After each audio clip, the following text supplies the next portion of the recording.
Hello friends, you are most welcome in remedy physics classes. मैं A K. Roy. आज आप लोगों को प्रीवियस क्लास में जो मैंने आपको रैपिड राउंड दिया था उससे बहुत स्टूडेंट का कमेंट्स ये था कि सर ये हमारे रिवीजन के लिए बहुत ही बेटर है, ठीक है, हमारे एग्ज़ाम के लिए बहुत ही बेटर है और हमारा इससे बहुत जल्दी सिलेबस कंप्लीट हो सकता है रिवीजन के साथ और अच्छे अच्छे क्वेश्चंस का प्रैक्टिस हो सकता है, ठीक है। तो ये सारे कमेंट्स मुझे मिले थे और इस कमेंट्स के लिए मैं आप लोगों को थैंक यू बोलना चाहूँगा। और इस राउंड में मैं आपसे ज़्यादा बात नहीं करूँगा, सिर्फ अपने काम की बात करूँगा। तो चलिए सीधी बात, नो बकवास, हम लोग अपने रैपिड राउंड में आते हैं, अपने क्वेश्चन को सॉल्व करते हैं। तो चलिए आज का टॉपिक क्या है, तो rapid round of electric field. इस राउंड में हम लोग इलेक्ट्रिक फील्ड के जो इंपॉर्टेंट क्वेश्चन जो आपको प्रीवियस एग्जाम में पूछे गए हैं, चाहे वो मेडिकल हो चाहे वो आईआईटी हो, उस क्वेश्चंस को हम लोग सॉल्व करेंगे और ये क्वेश्चन आपके लिए बहुत ही अच्छा है। चलिए हम लोग जल्दी से सॉल्व करते हैं बिना टाइम गवाए हुए, और आप मेरे साथ सॉल्व करेंगे एकदम माइंड को फास्ट करके। इस क्वेश्चन को सॉल्व करते समय एकदम से आपको बन जाना है रॉकेट की तरह। चलिए जल्दी से सॉल्व करते हैं।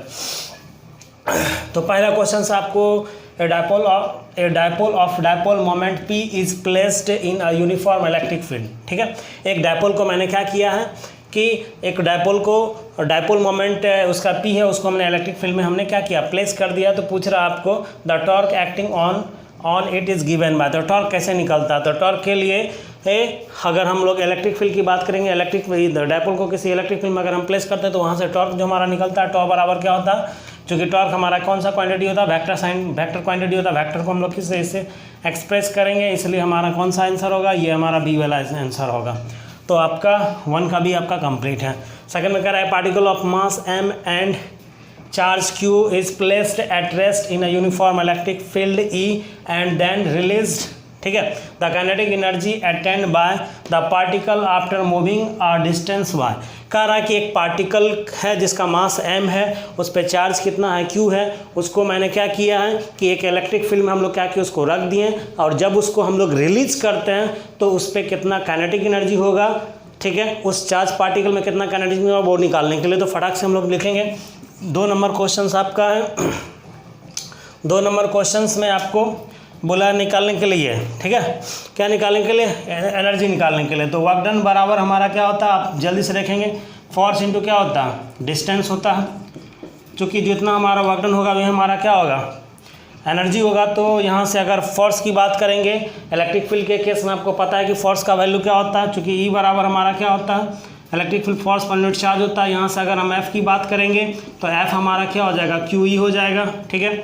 अब यहाँ पर आप पुट कीजिए तो वर्क डन बराबर हमारे यहाँ पे कितना हो जाएगा, F का वैल्यू QE हो गया, QE डाल दिया मैंने, डिस्टेंस हमारा y दिया हुआ है और जितना हमारा वर्क डन होगा वही हमारा किसके बराबर होगा, एनर्जी के बराबर होगा। इसलिए ये हमारा एनर्जी जो होगा, एनर्जी का वैल्यू, तो ये हमारा कितना आ जाएगा, QE into y, Q into y, option Q into y, C option. तो दूसरा का आंसर जो होगा आपको कितना होगा, C होगा, ठीक है। बात समझ में आ रही होगी। आप हमारे साथ फटाक से क्वेश्चंस को सॉल्व करते जाएं। चलिए थर्ड नंबर क्वेश्चन में आते हैं। क्या कह रहा था, intensity of electric field E depends upon distance r due to a dipole is related as. Dipole के केस में जब हमारा इलेक्ट्रिक फील्ड अगर हम लोग निकालते हैं, ड्यू टू इलेक्ट्रिक फील्ड हम लोग बहुत सारी चीज़ों के कारण, चाहे वो चार्ज के कारण निकालते हैं, डायपोल के कारण निकालते हैं। आपका क्वेश्चन है कि डायपोल के कारण जब हम इलेक्ट्रिक फील्ड की बात करते हैं तो उस केस में जो डिस्टेंस हमारा होता है, जिस पॉइंट पे हम निकालना चाहते हैं डायपोल के सेंटर से, ठीक है, तो वो उसका रिलेशन हमारा क्या होता है। तो उसका रिलेशन आप लोग बात करेंगे, अगर एक्सियल की बात करते हैं हम लोग डायपोल के केस में, इलेक्ट्रिक फील्ड अगर एक्सियल की बात करेंगे EA, ठीक है, तो एक्सियल की बात करें तो इसमें हमारा इलेक्ट्रिक फील्ड का वैल्यू होता है 1/4πε0 2P अपॉन RQ होता है। अगर हम इक्वेटोरियल की बात करेंगे, इक्वेटोरियल की बात करेंगे electric field due to dipole, तो वहाँ पे हमारा कितना होता है 1/4πε0 P अपॉन RQ। यहाँ पे आप बहुत सारे बच्चों को याद करने में बहुत ज़्यादा प्रॉब्लम होता है, तो सीधा याद रखेंगे कि जो इक्वेटोरियल होता है वो आप उसको गड्ढा समझ ले। गड्ढा में भरने के लिए हमको क्या होगा, ज़्यादा चीज़ों की जरूरी होगी, इसलिए 2 से मल्टीप्लाई करेंगे और इक्वेटोरियल हमारा जस्ट लाइक ए प्लेन की तरह होगा, उसमें ऐसा मानना याद रखने के लिए, तो ये आपको आसानी से याद रहेगा, ठीक है। तो यहाँ पे अगर हम R का रिलेशन देखें तो हर एक जगह क्या हो रहा है, R E Q हो रहा, तो यहाँ से E हमारा डायरेक्ट इन्वर्सली प्रोपोर्शनल टू क्या होगा, RQ। आर क्यू बोला ऑप्शन हमारा डी नंबर ऑप्शन है, इसलिए हमारा कितना होगा डी, आपका ये ऑप्शन होगा। ठीक है, इसके बाद 4 नंबर क्वेश्चन में आते हैं। 4 नंबर क्वेश्चन की अगर हम लोग बात करें तो क्या होगा, क्या रहेगा, the point charge q and -2q are place at some distance. जो पहले क्वेश्चन बोल रहा है 4 नंबर का, उसको हम लोग करते जा रहे हैं। ये शायद आपको दिखाई अच्छा से नहीं दे रहा होगा, मैं मार्कर चेंज कर लेता हूँ। 2 चार्ज है, एक चार्ज मान के चलिए यहाँ पे मैंने q रखा, दूसरा चार्ज बोल रहा -2q रखने के लिए रख दिए। दोनों के बीच में डिस्टेंस कुछ होगा, मान लिया r है। ठीक है, सम डिस्टेंस है। If the electric field at the location of q के लोकेशन पे E का वैल्यू मान लेते हैं, ये हमारा E है। ठीक है, then electric field at the location -2q, इस पे हमारा इलेक्ट्रिक फील्ड का क्या वैल्यू होगा इस लोकेशंस पे, ये आपको कह रहा फाइंड आउट करने के लिए।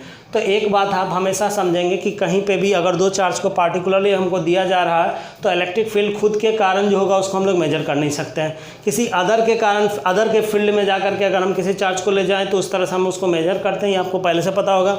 अगर यहाँ पे E अगर हो रहा है तो ये E जो हमारा इलेक्ट्रिक फील्ड हो रहा होगा तो ये चार्ज -2q के कारण होगा। बात समझ में आ रही है। अगर इस पॉइंट पे अगर चार्ज की, अगर इलेक्ट्रिक फील्ड की बात करेंगे तो इस चार्ज के कारण इस पॉइंट पे होगा हमारा। तो यहाँ से अगर देखा जाए तो जो इलेक्ट्रिक फील्ड का रिलेशन होगा वो हमारा क्या होगा, इनवर्सली प्रोपोर्शनल टू चार्ज होगा। अगर हम यहाँ पे मान लेते हैं कि इसको हम लोग मान लेते हैं E1 मान लेते हैं और इसके कारण जो होगा हमको E2 मान लेते हैं। तो यहाँ से अगर हम लोग फाइंड आउट करना चाहेंगे तो E का वैल्यू हमारा कितना होगा, E2/E1। बोले E2/E1 हमने आपको क्या कहा, इनवर्सली प्रोपोर्शनल का रिलेशन होगा। तो यहाँ से अगर बात करेंगे तो ये हमारा कितना होगा, तो E1 है तो चार्ज कौन सा यूज होगा, E2 है तो चार्ज कौन सा यूज होगा यहाँ पे, Q, जो कि इनवर्सली प्रोपोर्शनल होगा। यहाँ पे मैंने आपको बोल दिया इसके कारण, इसके कारण, इसके कारण, इसके कारण। ठीक है, इसके कारण -2 के कारण यहाँ चार्ज होगा और इसके कारण यहाँ होगा। ठीक है, तो जब E2 की बात करें तो इसमें चार्ज कौन सा इन्वॉल्व करेंगे, E2 की अगर बात कर रहे हैं तो चार्ज हम इन्वॉल्व करेंगे Q, तो Q हमने इन्वॉल्व किया। अगर E1 की बात करें तो यहाँ से चार्ज इन्वॉल्व करेंगे, कितना इन्वॉल्व करेंगे, दूसरा चार्ज -2q इन्वॉल्व करेंगे। तो यहाँ से अगर हम देखें तो Q हमारा कैंसिल हो गया और यहाँ से E2/E1 इक्वल हम लिख सकते हैं -1/2 और E2 हमको चाहिए था। तो यहाँ से E2 की बात करेंगे तो E2 बराबर कितना हो जाएगा, -E1/2। ठीक है, और E1 आपको दिया हुआ, क्या दिया हुआ, इस Q पे जो चार्ज का वैल्यू वो कितना दिया हुआ, E दिया हुआ, E1 इक्वल E दिया हुआ क्वेश्चंस में। तो यहाँ से हम लोग इसको कन्वर्ट करेंगे तो E2 बराबर कितना होगा, -E/2 आपका आंसर होगा। या माइनस इसमें भी लगा सकते हैं, -2 नीचे में लगा दिए, जो ऑप्शन में होगा उसके अकॉर्डिंग हम लोग या यहाँ लगा के चल सकते हैं। तो -E/2 का ऑप्शन देखिए आप ज़रा, A नंबर, इसका आंसर कितना हो जाएगा, A नंबर, ये वाला ऑप्शन मार दें। ठीक है, तो जिसको भी अगर थोड़ा जो स्लो चल रहे होंगे जल्दी से आप इसको एक बार एट ए ग्लांस देख लें ताकि हम नेक्स्ट क्वेश्चन को कंप्लीट कर सकें।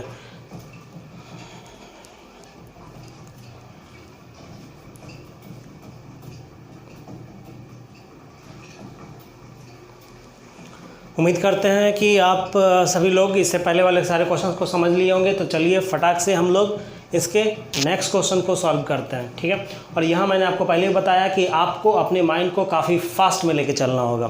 तो चलिए नेक्स्ट क्वेश्चन की ओर बढ़ते हैं। The electric field intensity due to a dipole of length 10 cm and having a charge of 500 microcoulomb at a point on the axis at distance 20 cm from the positive charge in air is।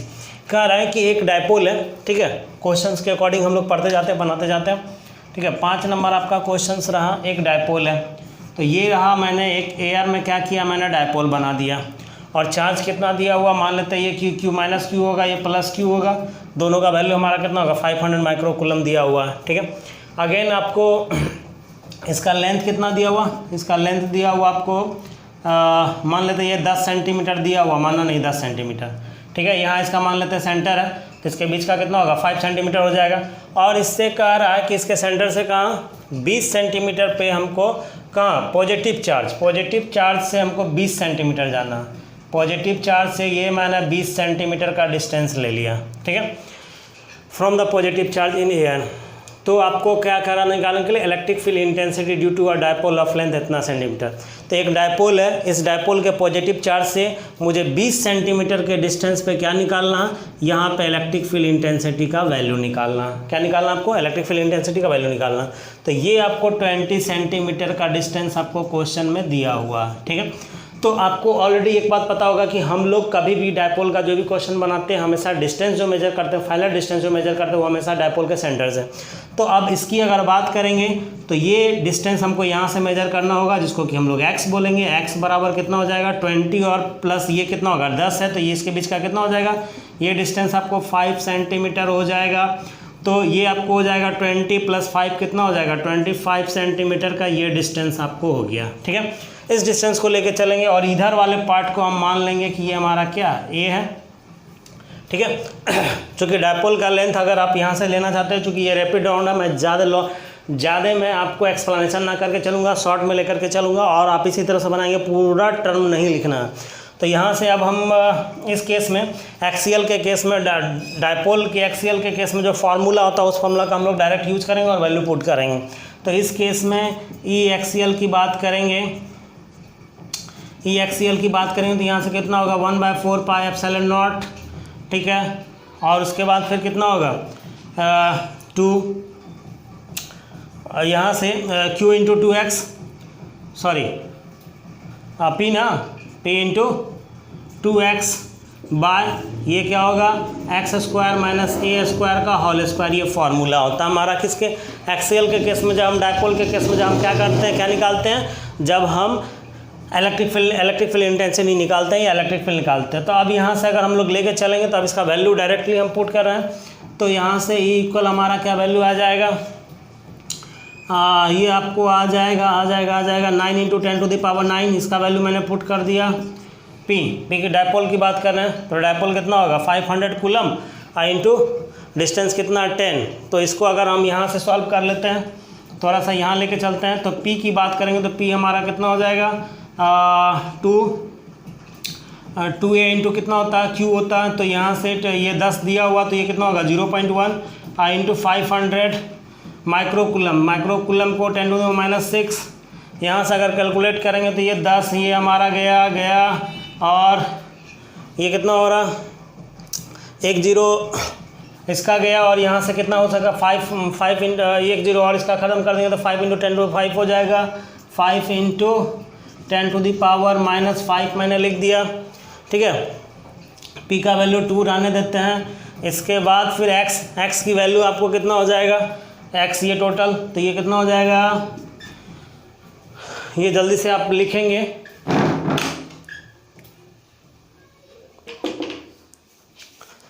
x की बात करेंगे तो x हमारा कितना हो जाएगा, पता नहीं लाइट चला गया है और आपको दिखाई दे रहा है या नहीं दिखाई दे रहा, मैं एक बार चेक कर लेता हूँ।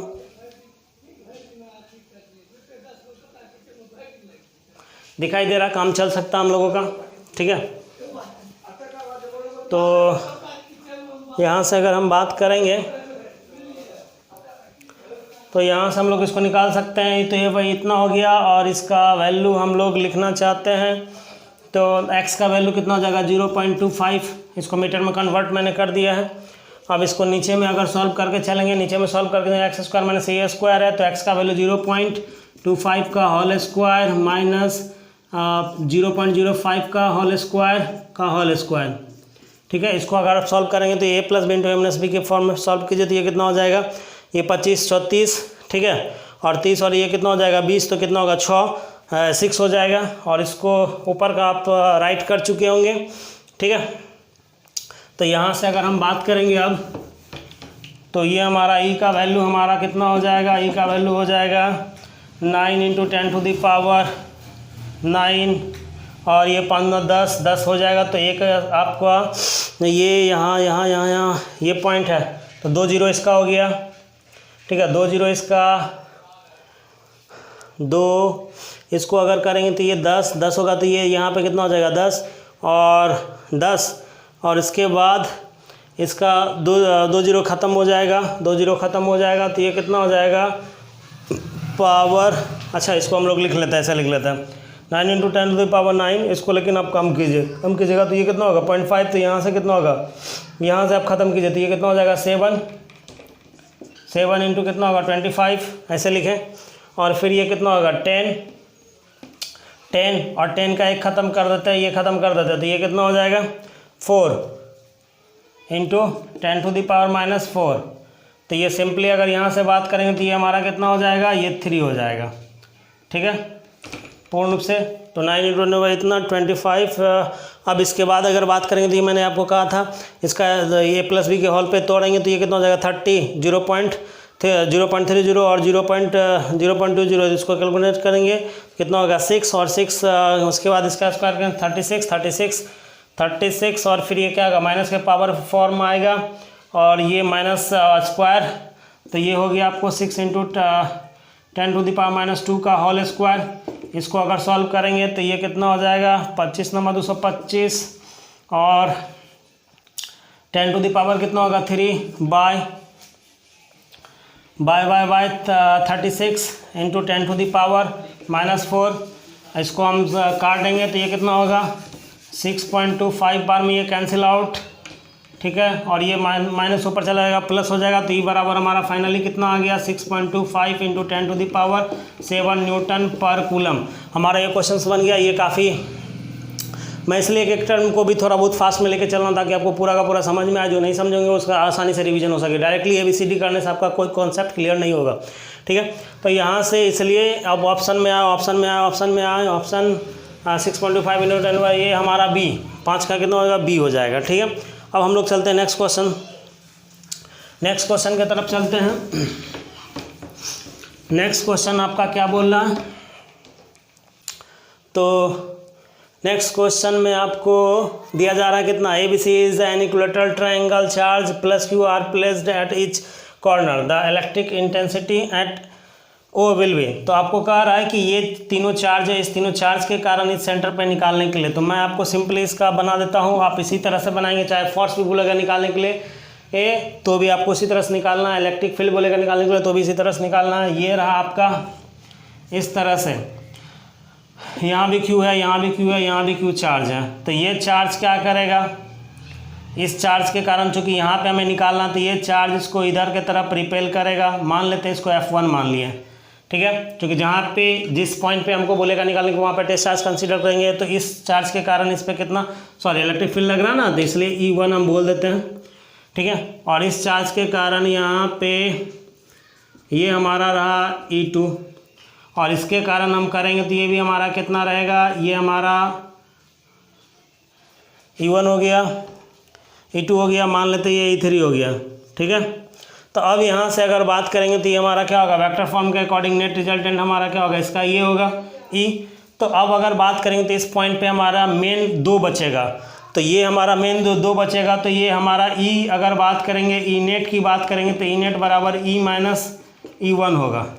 और जब E1 और E2 होगा तो दोनों का इस चूँकि हर एक का यहाँ से डिस्टेंस और चार्ज का वैल्यू क्या हमारा सेम है, तो इसलिए E और E1 का वैल्यू हमारा क्या होना चाहिए, सेम होगा। इस कॉन्सेप्ट को पूरा सॉल्व, इस तरह के क्वेश्चंस को आपको पूरा सॉल्व करने का कोई जरूरत नहीं है, ये आप लॉजिकली बना सकते हैं। यहाँ से E1 और E का वैल्यू क्या होगा, सेम होगा, आप करके देख फिर सेम ही होगा, ठीक है। और दोनों का वैल्यू जब सेम होगा तो ये कितना होगा 0, E नेट का वैल्यू कितना हो जाएगा 0, इसलिए इस पॉइंट पे इलेक्ट्रिक फील्ड इंटेंसिटी का वैल्यू कितना होगा 0, D नंबर इसका आंसर हो जाएगा, ठीक है।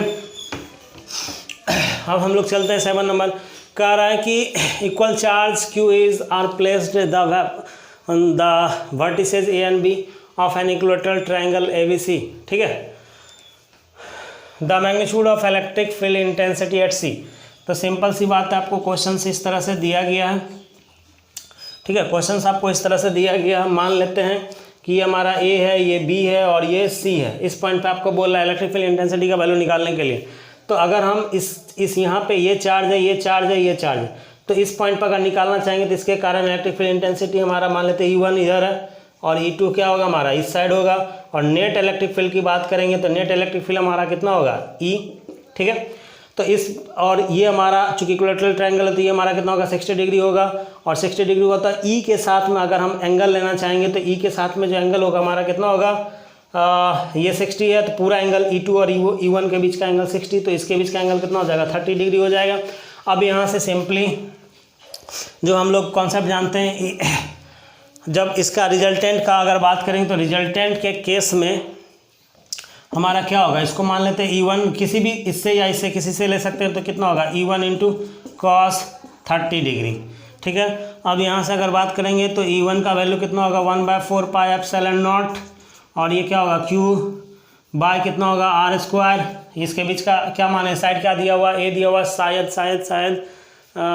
साइड दिया आपको, बट इट सेज A दिया हुआ, A के फॉर्म में दिया हुआ, तो यहाँ से क्या करेंगे आप A स्क्वायर कर दें, और इसके बाद cos 60 का वैल्यू कितना होता है √3/2 होता है, और ये आपको E1 इंटू 2 cos थीटा करके होता है। तो यहाँ से अगर आप बात करेंगे तो आप इसमें मिलाए कौन सा जा रहा, कौन सा आपका ऑप्शन मिल रहा, 1/4 pi epsilon not Q by A square और √3/2 और इस 2 से क्या हो जाएगा, ये वाला जो 2 है ये ऑलरेडी जो 2 का मल्टीपल है हमारा रिजल्टेंट के फॉर्म में, ये 2 क्या हो जाएगा हमारा कैंसिल हो जाएगा, तो सिंपली क्या होगा √3Q/4 पाई एप्सिलॉन नॉट और A स्क्वायर, तो डैट मीन्स आपका ये वाला आंसर हमारा हो जाएगा C। ठीक है, तो इसी के साथ आज थोड़ा बहुत हो सकता है कि लास्ट के क्वेश्चन में आपको प्रॉब्लम आया होगा, लेकिन नेक्स्ट टाइम से इसको भी हम लोग सॉल्व कर लेंगे। तो आपको इस तरह से अपने कॉम्पिटिटिव एग्जाम में काफ़ी फास्ट तरीके से सॉल्व करना, ठीक है। और मैं फाइनली फिर मैं बोलना चाहूँगा कि आप हमारे चैनल्स को लाइक करें, सब्सक्राइब करें, ठीक है, ताकि मैं आपके लिए और ज़्यादा मेहनत करके अच्छे वीडियो बना सकूँ और आपको आपके एग्ज़ाम में सफलता दिलवा सकूँ। इसी के साथ आज का लेक्चर कंप्लीट होता है। Thank you.